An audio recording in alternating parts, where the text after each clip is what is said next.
Good morning and welcome. Here we are at the July community meeting. I can't believe it already. Um, I apologize for my absence last month and realized that that was the very first community meeting I've missed in 7.5 years doing this job. Oh, So, yeah. and this time I'm going to have to get this going and then slip out to go to another doctor's appointment. So I apologize in advance for the meeting wrap up might be a little disjointed because I also don't have a board member here. So it might be Rogine saying goodbye and wishing me well. But anyway, welcome and thank you. We're going to hear from Chuck and Steve from the city on the Pioneer Street widening project in just a few minutes, but I did want to go through just a couple of announcements. Main Street Day is tomorrow. Big day for Ridgefield Main Street. We're going to be officially celebrating 10 years of the idea of Main Street coming to Ridgefield, and we'll tell a little bit about that story. And we have some special guest attendees of former board members and some of the people that actually got this program going 10 years ago. So it's going to be an exciting celebration. That will be tomorrow from 11 to 2. Also tomorrow is starting another Moolah weekend, which are increasingly popular because we have some consistency in Moolah reimbursement and some better publicity around the Moolah program with our merchants, thanks to Rogine. The Moolah program is really taking off, and this is the most direct support to our merchants. That when you use your Moolah in a store downtown, we reimburse those merchants dollar for dollar. There's no change given, so that those little increments actually go back to the store on top of the reimbursement. So we just love the program, and we have a lot of sort of regular people that wait for Moolah weekends to buy things like gift cards and whatever their coffee cards are in stores. So we really love that we've increased the budget for that Moolah reimbursement and through that program, and it's a really popular, great program. So Moolah weekend starts this week, tomorrow also. We're also obviously working on the tax credit program and have heard that communities are struggling a little bit. We are way below where we were last year in talking to businesses about the opportunity to invest in Ridgefield Main Street, invest in downtown, and receive that tax credit for your business in the B&O tax account. You receive a 75% credit of the donated amount. So we're still trying to work on that with not only our businesses downtown and in Ridgefield, but throughout the county. Camas and Vancouver also participate in the tax credit program, so we're sort of all trying to share resources and information because Vancouver does max out. We have a limit on the amount of credits available per community. So when Vancouver maxes out, they do a good job of directing people to Ridgefield Main Street and to Camas Downtown Association. So working on that, Regina and I will be going to Chehalis week after next for our summer leadership meeting. I have said before that executive directors and staff meet quarterly with the 38 other Main Street communities in the state of Washington. We share ideas and successes and struggles, so that's always a great meeting, so we're doing that. And then also I just want to, since Mandy is here, announce and talk about our upcoming ribbon cutting for Ridgefield Wine Bar, which is located, I'm going to say in Otis Alley, behind the hardware store, across from the old fire station. You can see it now because the building, the old police station, is down. You can also see our new mural that is up on the side of Mary Lee's building there. So that's going to be July 31st from 4 to 6. And what you will also see when you see Ridgefield Wine Bar, if you haven't visited it yet, is a brand new patio that's right outside of that building, which was done by the building owner and with the help of a facade enhancement grant, which we love. We're helping them with 2 projects on that building, and that is a beautiful terracotta colored patio, which is eventually going to be turned into outdoor seating and dining for Mandy's business. So that's just a whole exciting project. This is another one of those steps of a goal the board has to open up that middle part of downtown to expand walkability. So when people see what this business is, where it's located, and the fact that now that building is gone for a while, you're going to be able to see all of that in sort of that middle of downtown. Which brings me to one other quick announcement. Also, what has happened that I haven't been able to announce is we have our first 5 historic storyboards that are up around downtown. You'll see they look they're using the downtown logo look and feel. And those are at Otis Alley, Seasons, the library, City Hall, and the old sweet shop, which is Delicious Dishes. And you can read a little story about either where you are or the building you're looking at. So we have those first 5 that have been installed, and we're already working on the next 5, and eventually it's just going to be this little walking tour, and you will see these signs and be able to read those stories. So we love that. Again, just encouraging walkability around town. We just had a whole bunch of people come in town for 4th of July, and I saw a lot of people walking all over the place. And so as downtown grows in business offerings and new construction, which is exciting, and everything else that's going on in Ridgefield, we think that downtown is keeping up pace with adapting to those changes and how we're going to continue to highlight our really beautiful downtown area. So with that, actually I'm going to ask if there's anybody who needs to make a quick announcement, because as I said, I'm going to have to go, and we're not going to really have our normal after meeting time. So is there anybody that needs to make a little announcement while we're here? Yes. Yes, I just wanted to let people know that on July 22nd, the Ridgefield Public School Foundation is hosting a golf tournament. And I have a flyer, and it's online, and we would love any of you that are golfers to attend. It's one of our ways to receive grants and have scholarships for our students and teachers. Love that. Thank you. Okay, with that, I'm going to introduce Chuck Green and Steve Stewart from the city to talk about a big important project. So let's get this going, and thanks. You want to say anything? No, let's I'm here for the show. Actually, I am going to say one thing. Only because it's about him. I know. So the only thing I want to say is that this is Chuck's show, but we're in great hands. We've seen progression of projects getting bigger and bigger and bigger as we grow as a community, and we needed to grow who we were and what we were doing and how we were doing things to be better. And we've seen that progression. An easy example is the first phase of that Royal Road project. Hot mess. Just not good. Second phase of that project. On time, on budget, on promises. That's the progression that we are making on these projects, and it's all meant to get toward this, what you will be hearing from Chuck today. And that is because of Chuck and the team that he has developed and the processes that he has developed to make sure that we have assurances that as we get into these big projects, that we can deliver them. So the only thing I want to say is we're in great hands. So Chuck, lead on. Nice. Sorry, can we move these? I can. We can. See, that's mine. Everybody's got to have a job, right? So, you know. Sorry, I'll just leave that. Well, we're going to try to focus over there, but that's fine. I know, but sometimes the writing gets little. You got it. Thank you. So you can still see them. I might appreciate it. Do you need any sofas or chairs? Exactly. I do need my coffee. Hey Steve, I want to affirm, I've met with Chuck 5 times now on some pretty, complicated projects and stuff like that, and it's been a pleasure to have him on board. Got an engineer that won't look at his just shoes all the time. It's an anomaly, I know. I'm thinking he's not really even an engineer because he talks and everything, But no, it's been a pleasure to work with him, and Chuck's been very professional, very open to listening to stuff, and he understands the end result, and I appreciate that. Well, I can't top that introduction. You paid my $20 an hour.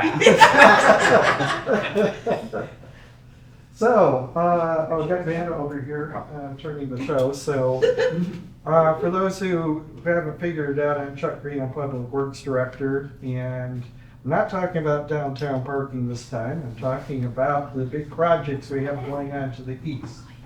And you may have noticed some things going on out to the east. You might have noticed some things that you don't see this week that you saw last week, and that's the George Head with the 501 on all the street signs all the way out to I-5 and on I-5. That's because Pioneer is now ours. So that transition happened over the weekend.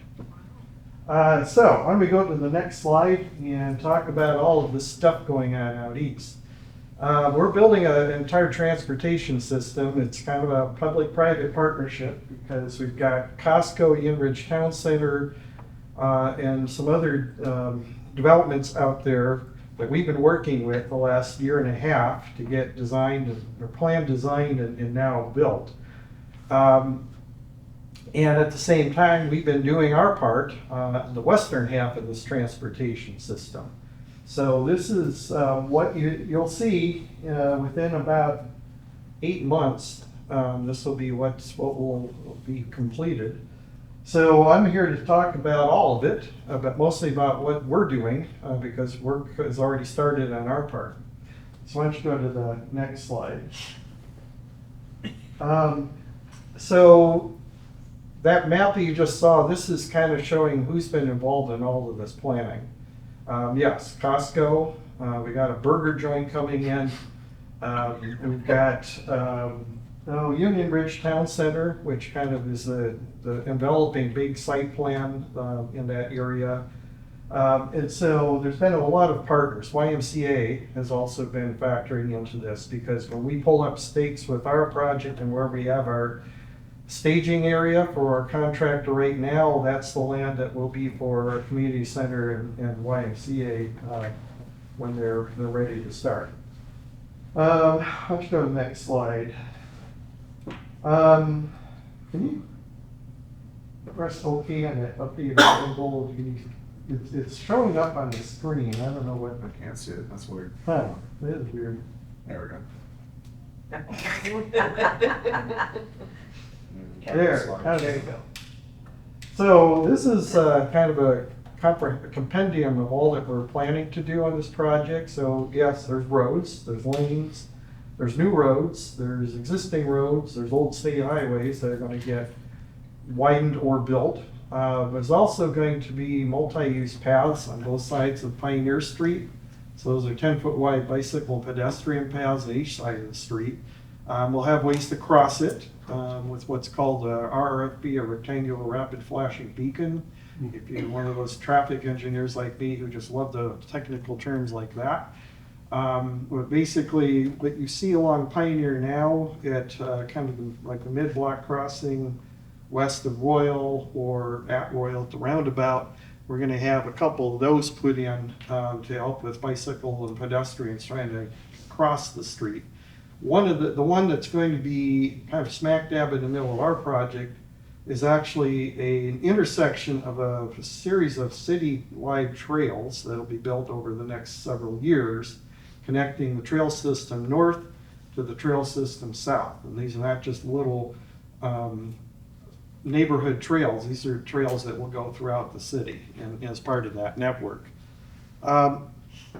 The council several years ago expressed a desire and a policy that when we develop our major arterials, they're developed as tree-lined boulevards. So we just don't want a swath of pavement out there, but we're going to have trees lining the road on both sides and in the median. So it does provide shade, it provides some scenery, breaks up the pavement, and makes it a little bit a better experience as you're walking or driving along the corridor. Pioneers is no different. Now we got, congratulations, there we go. Is that coming up? Well, it just disappeared. All right. I don't know what you won, but I don't know. we'll find out. Very good. Something up to do. So there's a big thing that's happening with this project is it crosses 3 different waterways. They're dry in the summer, so it doesn't really look like they're anything, but they eventually connect to Allen Canyon Creek. And Allen Canyon Creek is a listed stream for fish species. And so eventually, the state has expressed a desire for us to, when we rebuild things, rebuild them so that in the eventuality the fish come back to these streams or come to these streams, that they're passable. So where we have culverts now that might be anywhere from 8 to 10 inches wide, this project's going to be replacing them with culverts that are 6 to 8 feet wide. And that's part of that fish passable system. The other cool thing, once we get this built, will be along the north side of Pioneer in front of Mountain View Dental and IQ Credit Union. There'll be a fish channel, so it'll be a fish passage channel. Won't be any fish in it for a while, but at least we'll have water going through. Eventually, the plan is that there will be fish going through that. That's being built as part of an agreement we have with the state resource agencies, the Army Corps of Engineers, and even the dental IQ Credit Union, because of what is needed to be done as mitigation for their projects as well. Why don't we go? There's a lot of stuff. As Steve mentioned, we're learning every time we do another project, and we debrief and figure out what could be done better. The Royal Roundabout was kind of the poster child of what we could do better, so we took a lot of lessons learned from that. One of the big things that council asked us to do and we've implemented is something called supplemental bidder responsibility criteria. We, under state procurement regulations, we typically hire the contractor with the lowest bid. And it's not just the lowest bid, but it's the lowest responsive and responsible bid, which means if we're going to be hiring a contractor to do a complex project, we need to be sure that they're qualified to do that. And that's what the supplemental criteria are all about. So we did that for the project that we call Royal North, even though it's on South Royal. It's the north part of the Royal Corridor set of improvements. The second part of that, third part is the south part, South Royal. They'll be down to the high school, and that's 2 or 3 years out. But as Steve mentioned, with these lessons learned, with these criteria, the contractor that we have working on that phase now, Western United Civil Group, what took the previous contractor 2.5 years to finish their part, Western United will have this done in 9 months. And it's the same dollar amount, same amount of work that the previous contractor had to go through. But it's because of these lessons learned, because of these criteria, and because of the criteria, we result in us hiring a really good contractor.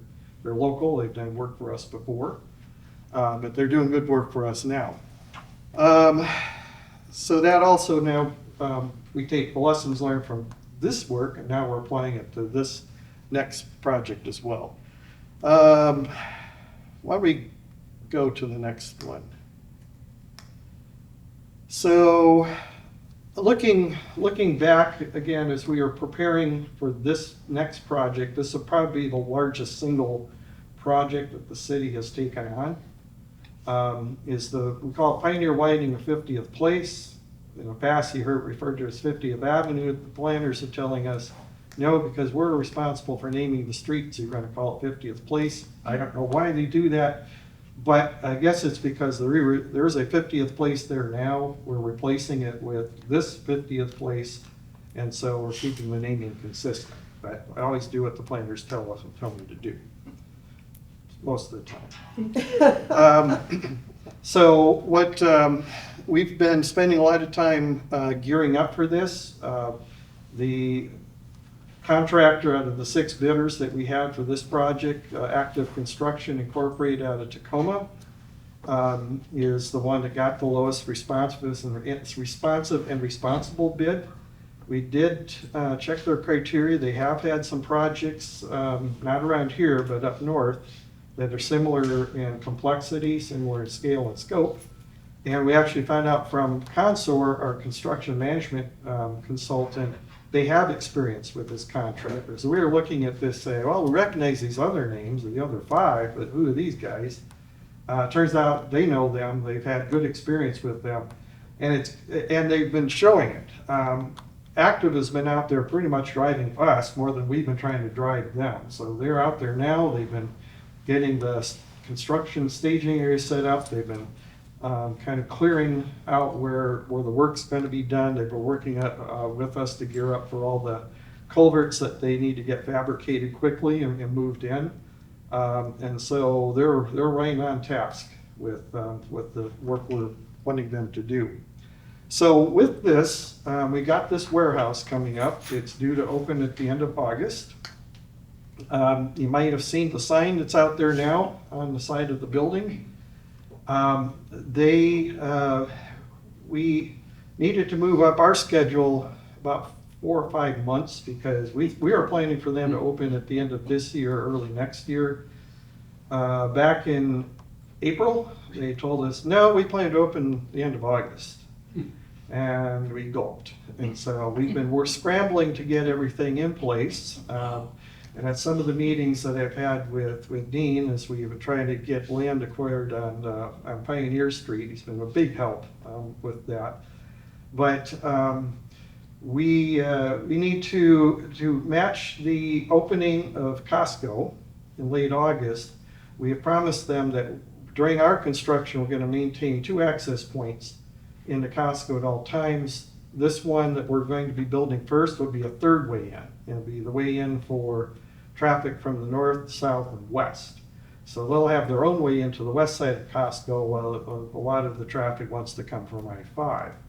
So with the 3, that's how we're planning to handle opening day traffic. We're working with them right now on a traffic management plan for their opening day and opening week, which there'll be a lot of cars. Everybody wants to go buy the institutional sized toilet paper at Costco. Now you have your opportunity to shop local. And here's kind of the way things will go. So phase 1 is the one I've been talking about. That's one we're starting with. We plan to have 2 lanes of traffic open on phase 1 before Costco opens in late August. Contractor has some incentives to make that date, and they have an additional incentive if they want to beat it by a week, so we can really gear up. Here's one more incentive in the contract documents. There's this phase 2. And phase 2 looks like it's a green area. It looks like it's just a little chunk of Pioneer.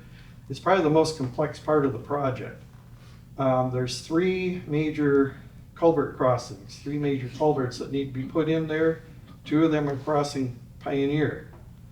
Pioneer's going to get changed. It's going to get widened, but it's also going to have to come up because it makes a dip and another dip and a rise, and we want it to be flat for a variety of reasons, but also to be able to cross with an 8-foot culvert underneath it. And we have to do that by October 31st because of these waterways. The state has imposed what's called an in-water work window on us that closes October 31st. So there's a lot of coordination and logistics that have to go with that, because if you look at that, that's one of the ways into Costco. It's also one of the ways into Mountain View Dental. And so we're working to get phase 1 done and go into phase 2. Contractors actually are actively working. They think they might be able to do portions of phase 2 at the same time as phase 1. So they're getting their culverts approved with their shop drawings and get them fabricated. Their plan is to do a lot of that work on weekends. Yes, it's probably going to involve closures of Pioneer, but we want to limit it to weekends. The reason we're doing phase 1 first is because once we get that open, it creates a new detour route that we don't currently have if we have to close Pioneer for a weekend or a few days to put in these culverts. But it's going to be a pretty aggressive schedule the next few months, but this contractor seems to know what they're doing as we move forward. So the other phases, then, there will be completing the widening of Pioneer probably late this year, early next year, those that aren't tied to an in-water work window, and then wrap up with phase 5, which is the leg of Pioneer Canyon Drive that goes up toward the YMCA. That one will probably be spring or summer of 2025, and then that will be it. We'll be done. Why don't you go, do I have anything else? Oh, yeah, just if you want to know the financials on this, you might have heard that we issued a bond recently, $30 million? $30 million bond. It's being financed by our tax increment financing area that was passed by council last year. That means, well, we have $30 million to get this project done. Well, $30 million, there's a couple other things that need to come with that. Not part of this project, but part of the tax increment financing area or the mitigation agreement with Clark Howlett's Fire Rescue. So we've been working on making sure that the project is is optimized as far as budget, but also we want to make sure that we stay within that $30 million, or actually $28 million for this project that we're looking at keeping. Our current budget's $28.7 million, but not all of that is coming out of the bond. We have, how much? About $1.4 million worth of water and sewer investments as part of this project. Those are being paid by our water fund or Clark Regional Wastewater District's funds, so those don't come out of the bond. Let's say we have money reserved for contingencies and incentives, and also for the right-of-way. The right-of-way permits right now are well within that budget. And we've been working to keep it that way. We have a construction management company called Consort that's also been doing the work on Royal North. They're going to pull off of that when that one's done in August. And actually, they already have moved over to the this project in the early parts to get the contractor mobilized. Let's see, what else? Oh, yeah, nice little cross section there. That's our tree line boulevard, but it's kind of an engineering look for it. So with that, I will end this quick run through of a $28.7 million project. And we'll see if you have any questions. Hey Chuck, payback. How are you guys going to recoup that 30 million? Is it taxes? Is it latecomer fees? Is it impact fees? How are you going to get? Where's your checkbook? Do you have? I'm sure I'll contribute against it. Yeah. So it's already working. This project, the tax increment financing area, is based on kind of freezing the property tax value in what's called the base year, and then as that property tax value goes up, or property values go up, that difference is, in terms of property taxes, that what goes into paying, that's the tax increment that goes into paying off the bond. The project that we're doing is intended to encourage development to come in. This is done kind of to help spur Costco. We got development coming in at the Unridge Town Center, beyond In-N-Out Burger. There's a few others that are now in play. There's also development on the northeast corner of Royal and Pioneer called Royal Ridge. And when they found out that, oh hey, we're going to build this project, they're actively getting their plans together. We've also reached an agreement with them that in return for us building this project, the improvements that they in front of theirs, and they asked for a couple other things with our project, they're going to be dedicating the right-of-way. So instead of buying the right-of-way, they're dedicated, so it's like an even Steven deal for them. So it is attracting development now. We expect it to attract a whole bunch over the 20 years of the bond? 25 years of the bond in the tax increment area. So the answer again is, you kind of went off on a politician discussion. Well, I used to be an entrepreneur, but you know. So you think the taxable income will pay for this over a period of time? Oh, yes. Yes. Okay, there's Yeah. one. Okay. And by the way, the bond that was sold last month, the rate was a lot lower than we were planning for, and so we're going to save $6 million over the life of that bond because of the lower interest rate that came with that. Right. Which is pretty huge. But yes, these revenues will pay off that bond. And I'm not grilling you, I just think it's important that everybody knows that out there because of future development and what's going on. A lot of money being spent, so I think it's a great thing that you guys did. Yes. So Susie Rylander, Ridgefield, Ridgefield. One of the things that we're trying to figure out is the logistics of how to communicate to our customers, people who want to come into Ridgefield.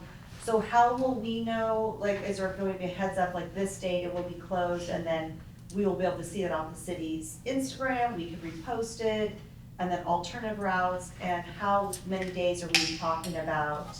And I know you only know so much, but of Pioneer being closed, because as we know, people have businesses down here, we still want to be profitable, and these are some of our peak months. So how to get people still down here, and how to let the public know, and then how to tell us. So the first meeting that we had with the contract was a really big meeting, because at that meeting, we had Costco, our communications people, WashDOT, city police, you name it, we had people there who are mostly impacted by this. Out of that came a partnering agreement that in these weekly meetings that we have with the contractor, all of those who are at that first meeting are going to be involved. Contractor is going to provide a 3-week look ahead. And in that 3-week look ahead, when they identify when they need to close or want to close Pioneer, that triggers the communication chains. We have a communication team on this project. And we need to know 3 weeks ahead if there's a plan to close, so we can get the word out to the community. And if there's an event coming up that maybe that's not the weekend we want to close, maybe we want to move it back, that's the opportunity for us to do that. So there will be a lot So of, we'll have like a 3-week notice? you will have a 3-week Okay. notice. Because, I'm not begrudging it, but Pioneer, what they're doing right now, it's not bad at all. I feel like, because I drive it all day long, I'm always able to get through, but it's stop and start. But I had no idea that was starting. So I'm like, did I miss that communication piece? Was that? Well, actually, we missed it too. What happened this week is Clark Public Utilities has right tree trimming services kind of clearing branches over their lines. And there's a set of lines on the north side that again are relocated. Right now they're being relocated so Costco Unionbridge Town Center can build some interim improvements at what's going to be called 53rd Place, which includes a right turn lane. Power poles were in the way.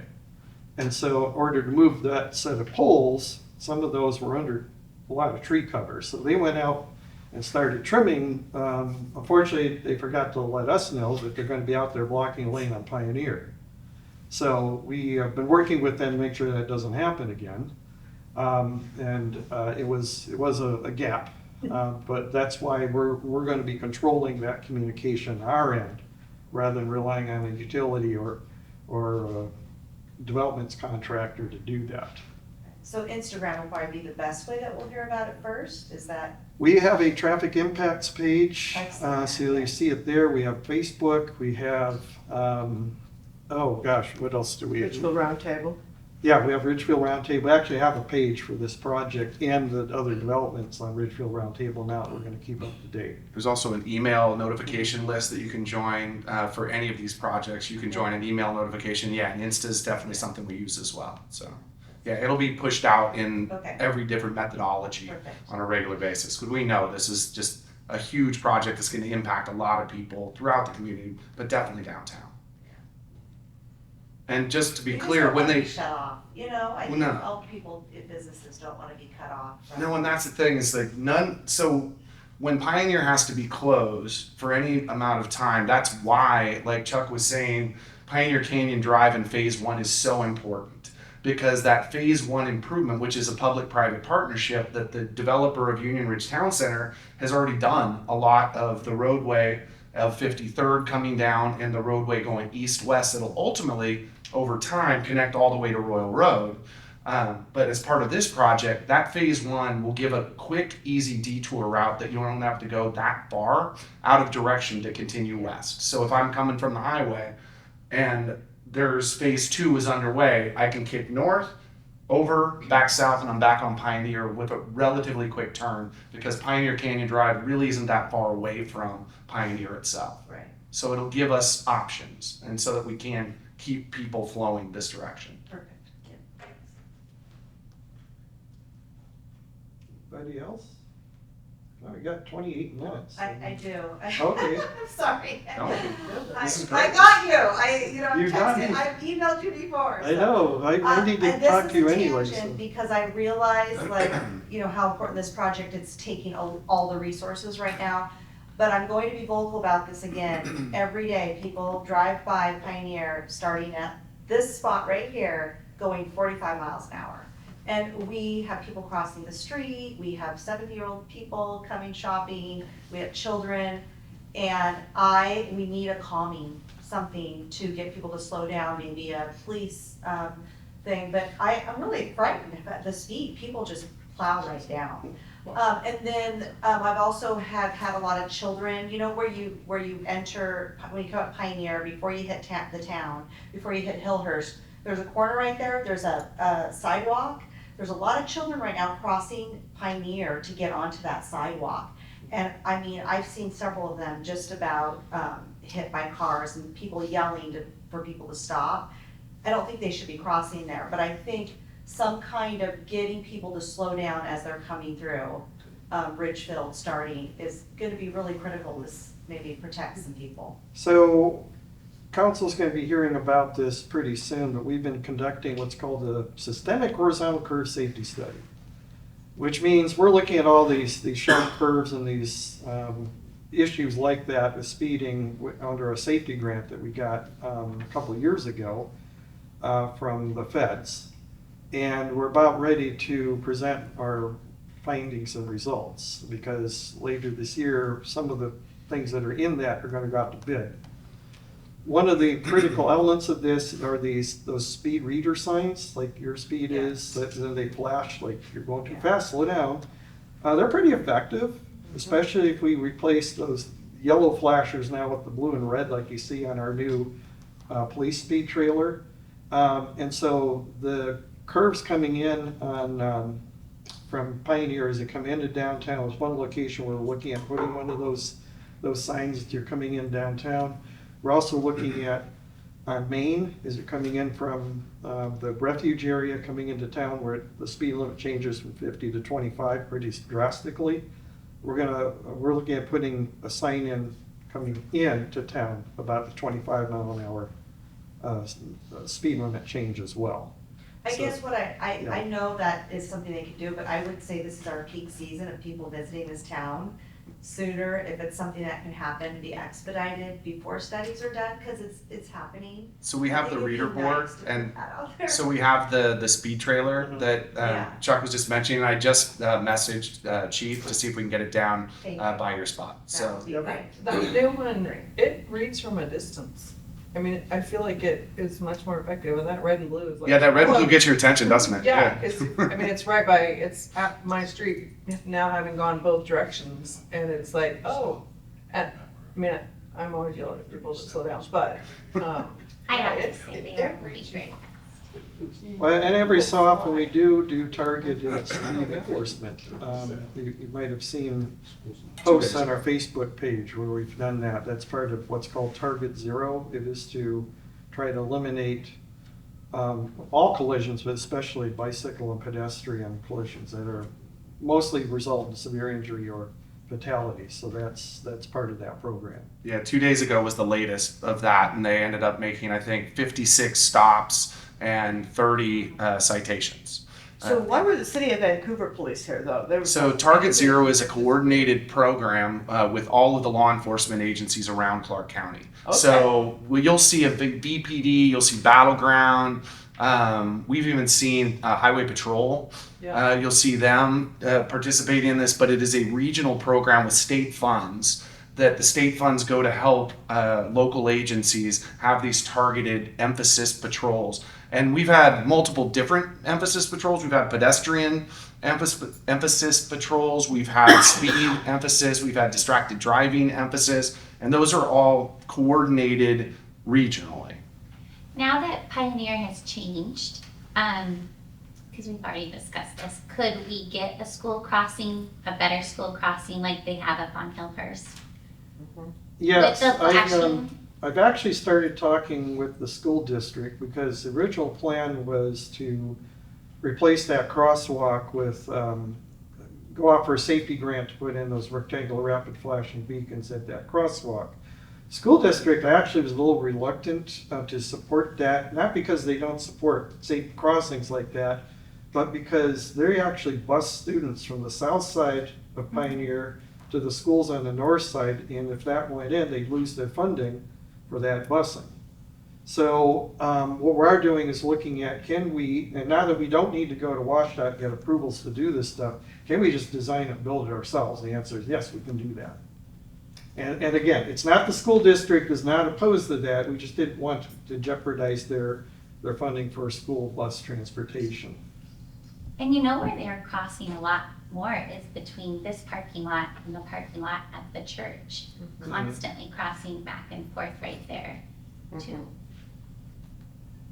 Yeah, we actually had a conversation with when Vacation Bible School was happening at the church across, because they were actually flagging it, which is not supposed to be happening. You actually have to have certain qualifications to actually flag a street and be in there. And they just had a volunteer helping out, very nice, but we had to work with them and say, all right, we need to do this a little safer next time. So we are aware of that and looking at like, all right, where might we put crossings in a way that, I mean, you don't want to have crossings every 10 feet, but you also do need to recognize where are people actually using it too. So, And we also don't want to have crossings at unexpected locations. Because the other thing that we're looking at, as you've heard during the parking plan discussions, there's no parking zone along the frontage here. That's from the old days when this area used to be the school that's now moved down the street. And we're looking at making that available for public parking. So if you have a row of cars parked, you don't want to have a crosswalk in the middle of those row of cars parked, because then you won't be able to see somebody coming out between parked cars. So it is, we do want to kind of make this a little more predictable and visible where we do these. Is there a painted crosswalk at 8th going across? I don't believe there No, is. there is. That would probably help a little is there a what bit. cross? Painted crosswalk. Oh, painted crosswalk. Like I said, Got it. pay to Oh. cross. Oh, yeah, I get it. That's a whole different concept. Okay. It's like a toll crosswalk. Work is out of control. Money anywhere. It would kind of help, I think, just identify as. Oops. All right, so moving back east, I need questions. Are these slides available on the roundabout page or anything? We can put them up on the roundtable page. Yeah, we'll put them on the project page on Mary, Roundtable. Mary Kay has our presentation, Oh, so I got you for that. she can share it with the members as well. Can you go back to the one that showed like who's where on the properties, with the Costco around That one? So the green, sorry, I have to.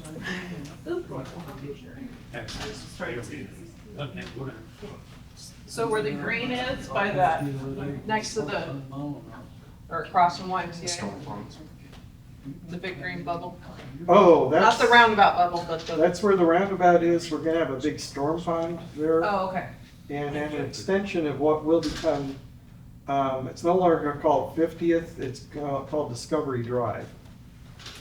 And so Discovery Drive is that new big parallel route to I-5 that'll go down to, it'll go through what's called the Lottie development, that's Yeah. the one that's on the south side. Then there's something called Ridgefield Corporate Park or Pack Trust, that's on the north side of Wells Drive.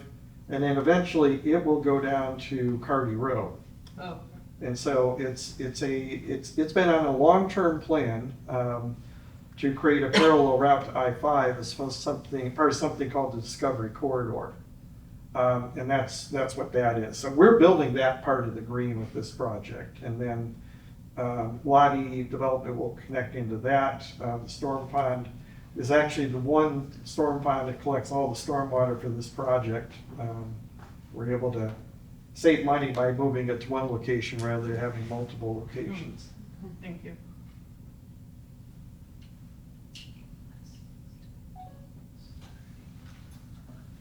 All right, Great information, very good. thank you. Very, Thanks, very Chuck. good. Yeah, well done. I guess it's up to us to close the meeting now. Oh, she's got it. What was it? Okay. Yeah, helpers. Thank you, speakers, Steve and Chuck, and thank you all for coming. We hope to see everybody downtown tomorrow for Main Street Day. It's going to be great. The event is from 11 to 2. You don't want to miss it. Thank you. Thank you.